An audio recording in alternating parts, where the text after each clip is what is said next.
Hello, it's time for the devotionals for May 7th, 2026. Won't you join me? In Mornings with God, Daily Bible Devotional for Women. Day 127, Every Promise Fulfilled. Not one of all the Lord's good promises to Israel failed. Every one was fulfilled. Joshua 21:45.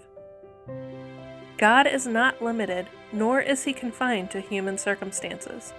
You serve a supernatural God who can do the unimaginable. God does not forget about you. God does not forget his promises. Remind yourself of all the times God has shown up and done something miraculous for you. God is not done blessing you. Every day there is breath in your lungs. There is still time for God to bless you. Keep believing, praising, and praying as you await the promises of God. In Keeping Hope Alive, Devotions for Strength in the Storm. A fresh revelation. The Lord said, "Go out and stand on the mountain in the presence of the Lord, for the Lord is about to pass by." 1 Kings 19:11. Pause. Elijah had just seen God accomplish a miraculous victory over those who worship Baal. But then Queen Jezebel threatened him with death.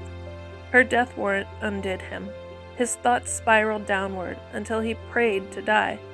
Think about it. He fled for his life and then asked God to let him die. Go figure.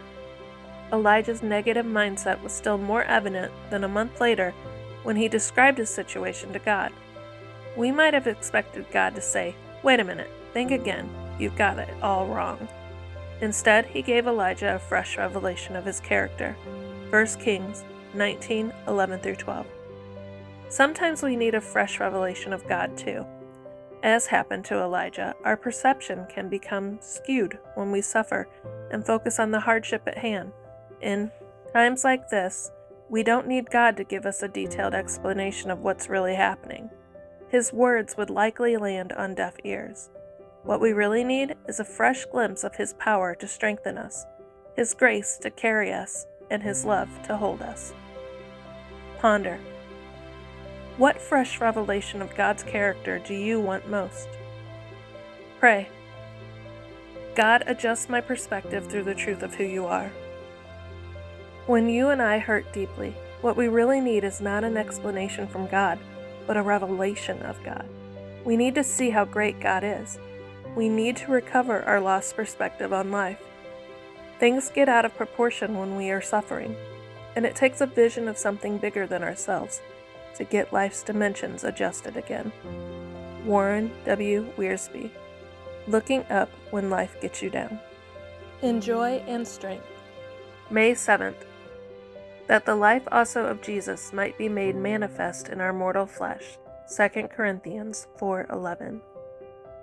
The fretting friction of our daily life, heart weariness with loving patience borne, the meek endurance of the inward strife, the painful crown of thorn.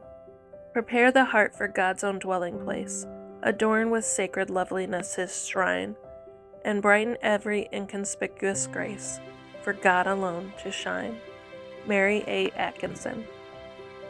God has a purpose for each one of us, a work for each one to do, a place for each one to fill, an influence for each one to exert, a likeness to His dear Son for each one to manifest, and then a place for each one to fill in His holy temple. Arthur C. A. Hall. The surest method of arriving at a knowledge of God's eternal purposes about us is to be found in the right use of the present moment. God's will does not come to us in the whole, but in fragments, and generally in small fragments. It is our business to piece it together and to live it into one orderly vocation. F. W. Faber. One way to truly gain a fresh perspective on God's love for us is to sit down, make note of, and list every promise fulfilled. I hope you have a blessed day.